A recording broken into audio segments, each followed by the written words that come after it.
The night everything changed for Tiny Harris began with one single notification: a leaked clip, a familiar voice, and a secret that was never meant to see daylight. Within minutes, her world collapsed. The internet exploded, hashtags, headlines, whispers, all pointing to the same name: Kandi Burruss, the friend she once called a sister. They say betrayal doesn't come from enemies. It comes from the people you trust the most. And when Tiny realized who might have leaked that tape, the one secret that could shatter everything she built with T.I., something inside her broke. What followed wasn't calm.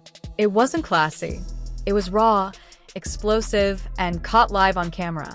Scene 1, the notification that changed everything. The air in Atlanta felt heavy that night, like even the city knew something was about to break. Tiny sat in her living room. Lights dim, the glow from her phone flickering across tear-streaked cheeks. Her hands shook as she scrolled, each swipe revealing another headline, another betrayal disguised as a source close to the family. Every outlet had the same story: the leaked T.I. tape, the one she didn't believe existed until now. Then she saw it, a headline with Kandi's name bolded. The woman she'd laughed with, cried with, defended when the world turned against her. Now accused of the ultimate betrayal. Her phone vibrated again. Another message.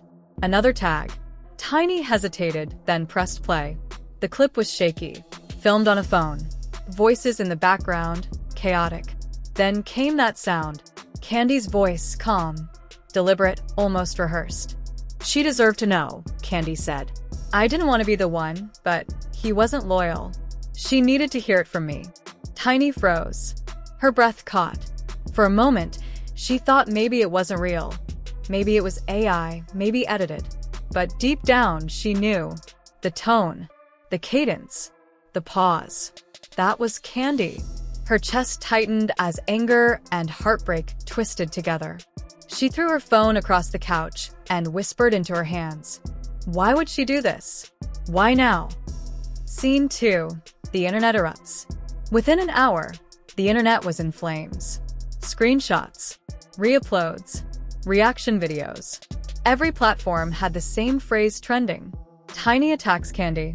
Fans dissected every second of the clip, slowing it down, amplifying the audio, analyzing every blink and breath, like detectives solving a murder.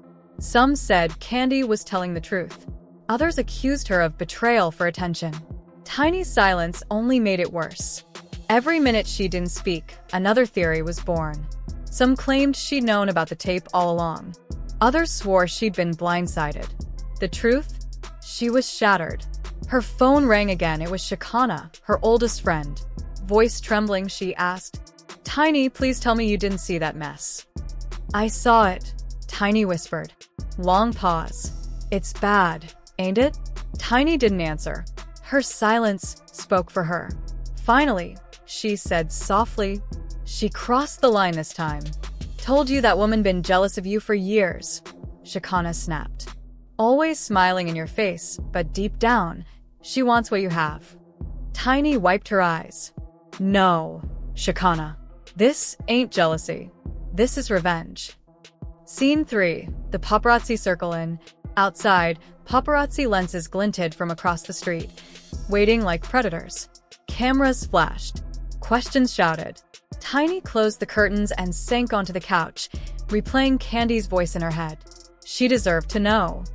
Deserved to know what? If this was about T.I., then the world had no idea what was really coming. Because Tiny knew things too, secrets that could bury people far beyond her circle. Still, even as rage burned, a small part of her wanted to believe Kandi hadn't meant harm. That maybe she'd been forced into it. Scene 4. TMZ drops the bomb. By morning, things went nuclear. TMZ released an extended version, longer, clearer, and far more damaging. It wasn't just a voice note now, it was a full conversation between Kandi and another voice, rumored to be someone close to T.I. "If she finds out from someone else, it'll be worse," Kandi said. "I'm doing her a favor." That single line lit social media on fire. Comment sections turned into war zones. "She's protecting Tiny," one user wrote. "Nah, she's exposing her for views," another replied. Memes flooded TikTok. Reaction channels spliced the audio into skits.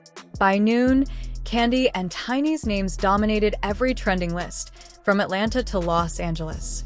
Inside Tiny's home, though, there was no laughter, no memes. Just silence. Scene 5, the breaking point. Tiny sat at her dining table surrounded by her team, publicists, managers, and a lawyer who kept saying, "Don't say anything yet. Let us handle it."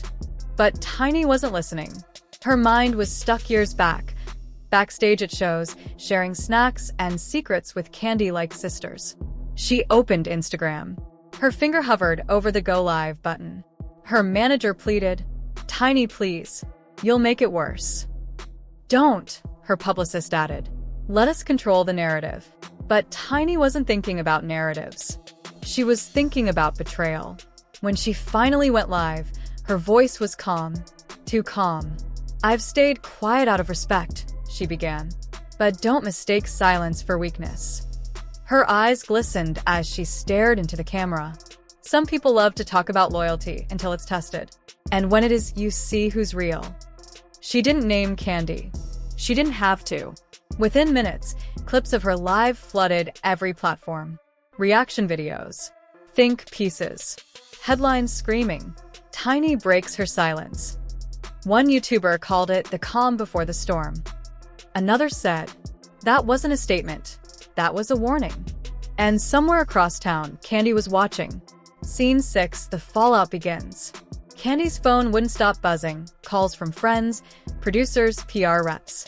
"Go dark," her publicist begged. "Don't say a word." But Kandi didn't respond. She just stared at Tiny's live replaying on her screen, her jaw tight. Because now, the internet wasn't just asking who leaked the tape. They were asking something far worse. Who lied first?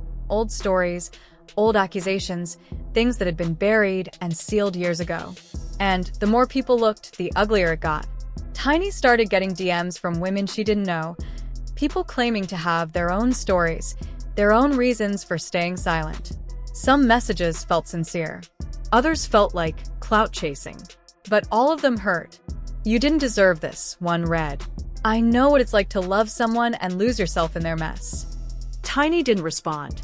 She couldn't, because she didn't even know who she was defending anymore, her husband, her best friend, or herself. Then came the video, the one that would change everything again. A fan recorded Tiny leaving a studio in Atlanta, visibly upset, when a paparazzo shouted, "Tiny, do you forgive Kandi?" She stopped, turned, and said quietly, "You can forgive somebody without letting them back in your life." That clip went viral instantly, not because it was explosive, but because it was real. No rehearsed lines, no filters, just pain that people could feel. Even Kandi reposted it later with 3 words, "Still love you." And that was the moment the internet began to shift. The comments softened. Fans started remembering what these women had built together. The music, the history, the bond. They weren't just reality TV characters. They were human, flawed, hurt, trying to survive under the weight of a million opinions. Weeks passed. The noise started to fade. Tiny focused on her kids, her music, her healing. Kandi poured her energy into business and songwriting again. And T.I.? He stayed out of sight, no statements, no interviews, no apologies. But Atlanta never forgets. Every time Tiny and Kandi's names appeared together, someone would whisper, "You know what really happened, right?" Because scandals fade, but stories live forever, especially when the truth has too many versions. Months later, Tiny was seen backstage at a charity concert, low-key, smiling, laughing again. When asked if she and Kandi were still friends, she simply said, "We're good. Time does what it's supposed to do." But the look in her eyes told a deeper story, one of heartbreak, growth, and acceptance. Because sometimes, forgiveness isn't about saying it's okay. It's about letting go of what can't be fixed and walking away from the ashes without looking back. And as the credits of this real-life saga rolled across social media, fans were left wondering, was this the end of an era, or just another chapter in a story that Atlanta will never stop talking about? Either way, one thing's for sure. In the world of fame and friendship, loyalty is currency, And once it's spent, it's gone for good.